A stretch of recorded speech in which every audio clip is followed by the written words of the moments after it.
Salve, meus queridos e amados irmãos e amigos, na paz do nosso Senhor e Salvador Jesus Cristo.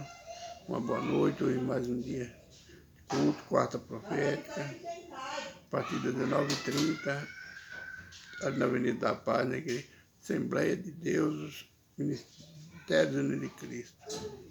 Avenida da Paz, 447, lote 25, próxima feirinha de quinta-feira de Setor Garavela. É melhor você deitar aí, Emília, e vocês que moram aqui na adjacência de Setor Garavela são meus convidados nessa noite, convidados de toda a igreja. Hoje Deus tem uma palavra para cada um de nós. Cada culto é uma mensagem que Deus traz ao nosso coração. Nós não vamos para a casa de Deus em vão. Nós vamos buscar a presença dEle, nos alegrar na presença dEle. E Ele nos leva em segurança, nos traz em segurança. E Ele nos convida a nós para Ele aos dias de culto, para que nós glorifiquemos e alegremos na presença dEle. É mais um dia de alegria, nós estamos na presença do Senhor. O salmista fala, alegrei-me, como disseram, vamos à casa do Senhor. O salmista ainda diz que bom seria que meus pés morassem na tua casa. É muito bom, né, saber que ainda tem pessoas que têm esse desejo no coração. Aqui eu estou falando do salmista, mas no dia de hoje, 2023, século XXI, ainda tem muitas pessoas que gostam da casa do Senhor, que gostam de prestar culto ao Senhor.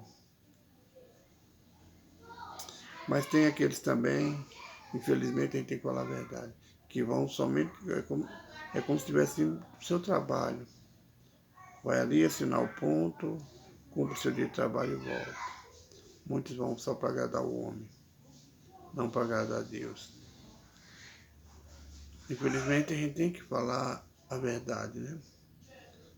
Pode ferir alguém, mas é o que a gente vê no nosso dia. Você trabalha numa empresa, muitas pessoas trabalham em empresa. Eu pude contemplar meus anos de trabalho, aonde eu passei, pessoas que iam somente para ter o direito de receber seu salário, cumprir o ponto. Trabalha mais ou menos quando os patrões estão à vista, virou as costas, acabou o trabalhador.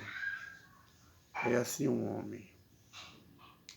Conheço muitos colegas de trabalho, e eu pude contemplar isso neles. Vai para assinar o ponto só para receber o seu salário. E assim muitos vão à casa do Senhor. Não para adorar o Senhor, mas para criticar, para olhar a vida de irmãos vestes. Acontece também na casa do Senhor. A verdade, nós temos que falar, né? Ela dói muito, entristece muito. Mas se Deus não quisesse, não permitisse que eu falasse isso, é para conserto nosso. Eu passei muito tempo tentando entender onde é que eu ia ficar dentro da igreja, comentei muito com minha esposa. Se eu ficava na nave, eu via os problemas do culto, lá em cima. Se eu fico lá em cima, eu olho os problemas da nave. Até que eu compreendi, através da administração, curtinha. Creio que o pastor, o ministrante falou, pelo menos, foi na internet, uns 5 minutos, não sei se falou 5 minutos. É porque eu tinha tempo de olhar a vida dos outros, eu não olhava a minha. Eu olho os erros dos outros, mas não olho o meu. A palavra do Senhor fala que nós julgássemos a si mesmos, a nós mesmos não seríamos julgados, né? Com a mesma medida que nós julgamos a pessoa nós seremos medidos. Através dessa palavra desse irmão, eu não me lembro o nome dele, também não sei dizer nome no vídeo, onde ele falou dessa maneira. Eu tenho tempo para olhar a vida de todo mundo, tenho tempo para olhar a minha vida. Eu reparo no erro nas falhas de todo mundo, mas não olho as minhas. Aí eu aprendi a verdade, a verdade. Se eu estava olhando os problemas que tinha na nave da igreja, porque eu não olhava os meus. Eu tenho problema em casa, todo mundo tem problema em casa, tem problema no trabalho, tem problema no seu dia a dia. Se eu tenho um problema, posso olhar as falhas do púlpito, por que eu não olho as minhas? Como dono de casa, como cabeça de igreja, cabeça do meu lar. Onde eu falhei na criação dos meus filhos, na educação deles. E hoje com meus netos. É muito fácil a gente criticar a vida dos outros, mas e a nossa, como é que tá? É muito fácil a gente querer consertar a vida dos outros, sem querer consertar a nossa, né? Porque a nossa ninguém está falando, a gente não está escutando, está tudo bem. Mas assim como você critica, tem muitos que te criticarão também. As nossas obras estão aí, todo mundo vê. Que Deus abençoe a nossa vida e nos dê mais vigilância. Que nós sejamos mais vigilantes, né? Vamos orar, irmão, para dar início a mais um vídeo. Pai, obrigado, Senhor, por mais um dia, pela tua graça e pela tua misericórdia. Perdoa meus pecados, minhas falhas, minhas transgressões. Tudo que eu pensei, falei, toquei, vi que desagradou, Senhor, perdoa-me, Pai. Pai, fala conosco hoje no livro de Neemias, capítulo 11. Seja feita a tua vontade, não a minha, Pai. Tu quer falar e não que eu quero ouvir. Em nome do Senhor Jesus, amém. Irmãos, antes de entrar na palavra, eu gostaria de falar. 170 aqui escrito no YouTube, caiu muitas visualizações. 859 agora. Eu não sei se as pessoas não estão tendo mais acesso. São muito poucos que estão acessando. Eu gostaria que você me ajudasse a compartilhar nesse canal. E não me custa nada, irmão. A menos a internet que eu pago, mais nada. A energia que gasto, que é muito pouca, né? Mais nada. Mas a minha alegria é ter vocês ao meu lado. É falar do amor de Deus para o maior número de pessoas possível. E se eu falo alguma coisa que os irmãos acham que não está de acordo, vocês têm todo dia, a gente essa troca mensagem, no Messenger ali tem, todo dia tem. Nós estamos ali, pode criticar, pode falar, irmão. Eu vou procurar consertar se eu estou errado em alguma coisa. Mas uma coisa eu não vou deixar de falar a verdade, o que está na palavra. Às vezes a verdade desagrada muitos. Não estou falando que é por isso. Eu estive pensando que era sério, mas quantas séries nós já passamos juntos. E não caiu desse jeito. Agora caiu demais.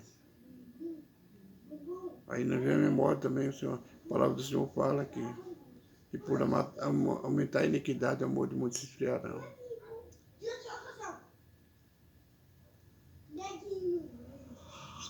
Mas eu gostaria que vocês me ajudassem a se inscrever lá no YouTube, no Face também. No Face já estão quase pá. Se estudiar, entra em contato comigo mesmo. No YouTube também. Estou gravando os mini também no TikTok. Eu creio que ainda não teve aceitação. Eu ainda não sei mexer. A minha neta que faz tudo. No TikTok, meu filho também não sabe. No TikTok, irmãos, é José Jorge 67. Vai aparecer Família Fentanes. Ele foi gravado, eu gravo no celular da minha esposa. Porque o meu não deu para gravar. Vamos para a palavra, irmão. No capítulo 11 de Neemias, ontem nós vimos a relação dos que habitavam em Jerusalém. Os príncipes, os sacerdotes, né? Os líderes, né? O rei, as pessoas maiores, as pessoas grandes, aos olhos dos homens. Os homens habitavam na cidade de Jerusalém. Hoje nós vamos ver dos que habitaram na cidade de Judá. Nas cidades de Judá. E o resto de Israel, dos sacerdotes e levitas, esteve em todas as cidades de Judá, cada um na sua herdade. E os netinins habitaram em Ofel, Izia e Gispe, presidiam sobre os netinins. o superintendente dos levitas, em resolve por Uzi, filho de Banai, filho de Azabias, filho de Matanias, filho de Mica, filho de Asaf, os cantores, ao serviço da casa do Senhor.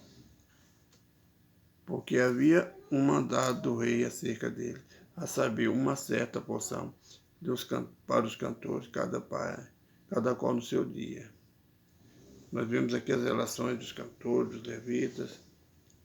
Vamos falar dos que habitavam na cidade de Judá.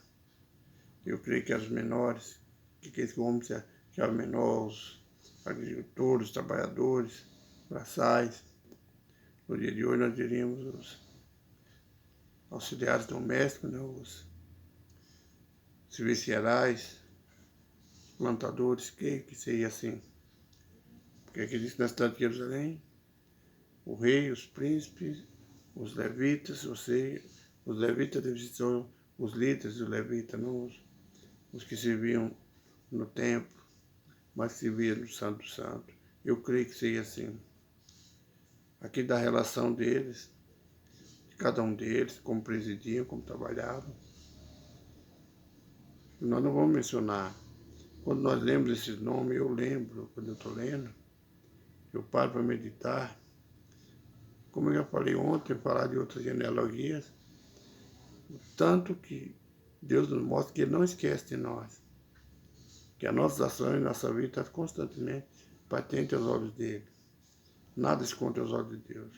Muitas vezes você sai de sua família, ou você vem a óbito, logo esquece de você. Chora por um tempo, depois a alegria volta a brotar, né? A pessoa volta, esqueceu do ente querido, esqueceu do amigo, acabou as lágrimas, acabou o choro. Mas Deus está nos mostrando, através das leituras bíblicas, que ninguém que passou o céu sobre essa terra está esquecido aos olhos dele. Todos nós um dia vamos ter que ir perante ele para prestar conta dos nossos atos, seja para o bem ou seja para o mal. Nós sabemos quando fala aqui da relação dos reis, dos príncipes, dos levitas, no livro da genealogia, nós sabemos que tem muitos também. A Bíblia nos mostra que erraram, que fraquejaram, reis, governantes, que não governou de acordo com o que o Senhor Deus manda, juiz que não julgou a causa como tem que ser julgado, está tudo na Bíblia. Julgava segundo o propósito, que dava lucro a eles, rendia bens para eles. Tudo isso está na Bíblia, irmão. É só a gente ler e entender. Então, quando a gente lê a genealogia, a gente vê aqueles que fizeram bem, vemos também aqueles que não praticaram o bem, pessoas que andaram errado. O que a gente para pensar e lembra. Todos nós um dia vamos ser julgados por Cristo, vamos ter que prestar conta dos nossos atos. Por isso, eu acho que a gente passa tanta luta para não levar tanto peso. Mas vai abrir um livro, irmão, e nele vai mostrar nossas obras. Todos vão comparecer ante o tribunal de Cristo para ser julgado. Cada um receberá o seu galardão. É muito importante, irmão, a gente aprender cada dia, vigiar cada dia mais. Saber que a volta do Senhor está próxima. Para que nós não venhamos ser pegos desprevenidos. Porque nós não venhamos ficar para trás. Aqueles que ficarem, irmão, muitos ainda serão salvos. Mas vai ser pago com dor. Já não vai ter mais validade do sangue de Cristo. Aí o seu próprio sangue é a tua dor, que você vai sentir. Se você aguentar, vai ter salvação. Mas vai ter muitos, irmãos, que vai se entregar para a besta, vai aceitar o nome e a marca dele, porque não vai suportar tanta perseguição, tanta dor. E isso a palavra do Senhor fala, que vão ser lançados no lago de fogo e enxofre junto com a besta. É a Bíblia que nos prepara, está nos preparando. Quantas pessoas têm oportunidade de se consertar, de entregar a vida ao Senhor, salvar ele, salvar a família através da oração. É muito triste a gente saber que tem pessoas que já fizeram parte do corpo de Cristo, da casa do Senhor, foram até obreiros e deixaram os caminhos do Senhor para pegar as coisas da terra. É muito triste ver muitas coroas jogadas, despedaçadas, ovelhas machucadas, ovelhas perdidas. E quando a gente lê esses livros, onde está o nome das pessoas, a genealogia, a gente sabe que Jesus está vendo as ovelhas que foram abandonadas, aquelas que se dispersaram por si mesmas, e os pastores não foram mais buscar. Quando eu falo pastor, é como ovelha, né? Um rebanho. Todo rebanho de ovelha tem seu pastor. Uma desgarra. Se o pastor não for atrás, ela morre no deserto, de frio, fome, sede. Assim são as ovelhinhas do Senhor, que estão caídas. Quando a gente lê, medita no livro de Jeremias todo, assim se encontrava o povo de Israel nessa época, quando o povo estava no exílio na Babilônia, quando Jeremias recebeu a notícia, através do irmão dele, como estava o povo de Israel, a semente santa. Ali o que ele ficou triste, chorou na presença do rei, porque ele pôde contemplar ovelhas machucadas, com fome, frio, sede, sem um aprisco para se agasalhar. E ele se entristeceu na presença do rei. E Deus tocou no coração daquele homem e permitiu que Neemias fosse reconstruir a cidade, dar vigor àquelas ovelhas que estavam machucadas, estavam tristes. Assim sou eu, é você que está na casa do Senhor. Deus está dando oportunidade para, através da leitura, a gente ver as ovelhas que estão caídas, estão machucadas no caminho. Quantas ovelhas largou o rebanho do Senhor, abandonou? Quantas ovelhas congregavam no mesmo ministério que você congregou, na mesma igreja, e hoje não estão mais ali. E muitas vezes nós esquecemos daquelas pessoas que não estão mais entre nós na igreja, porque eles saíram da presença do Senhor, se afastaram, mudaram, e nós esquecemos. Mas Deus está vendo todos eles, sabe onde todos eles estão. Ele sabe a tristeza, a angústia que eles passam. Aí Deus toca no coração de Neemias para reconstruir a cidade, para recolher todo o povo de Israel novamente para dentro dos muros da cidade, onde eles tinham um templo, eu ponho assim como se fosse um lugar para se alimentar. Toda a cidade cercada e ali no meio um templo, onde eles podiam buscar alimento espiritual. Assim somos nós. Nós vivemos nesse Brasil grande e sempre perto da nossa casa, do nosso trabalho. Tem um lugar preparado pelo Senhor para a gente se alimentar espiritualmente, onde a gente pode se unir com os irmãos. No tempo antigo era dificultoso, não tinha carro, não tinha locomoção praticamente nenhuma. Mas hoje, irmão, está fácil. Igrejas perto.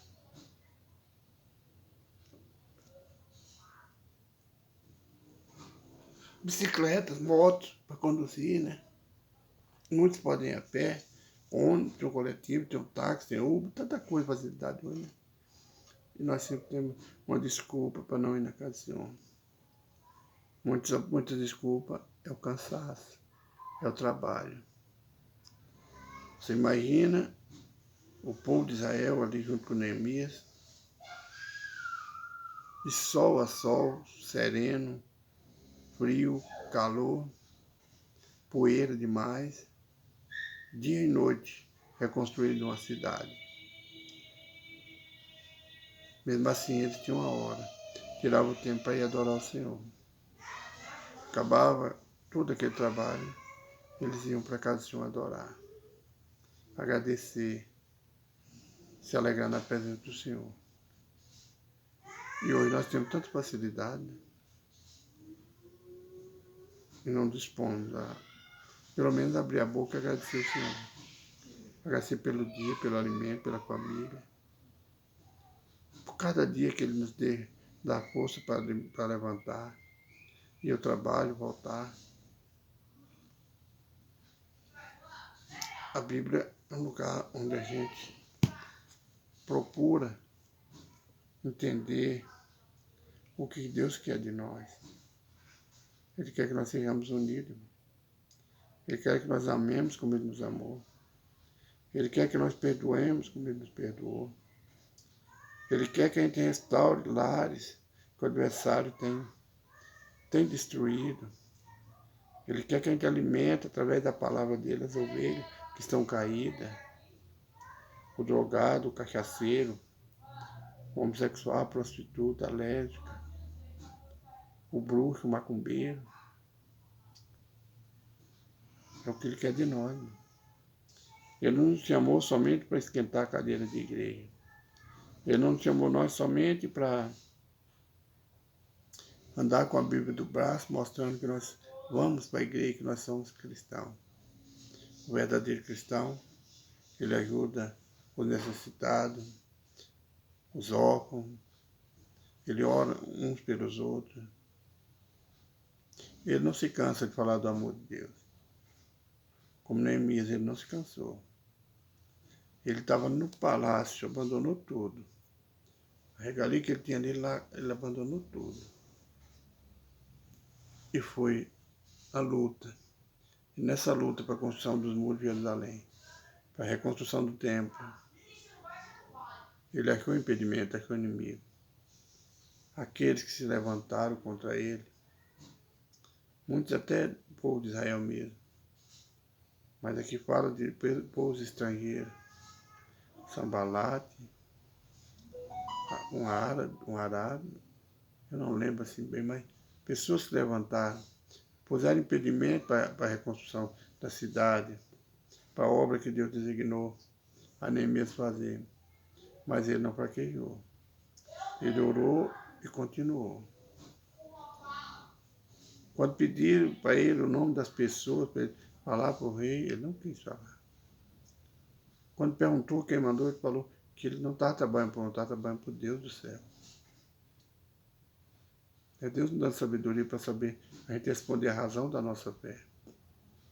E para que as pessoas que não conhecem o Deus tenham a certeza que nós trabalhamos não é para o homem, nós estamos trabalhando para Deus.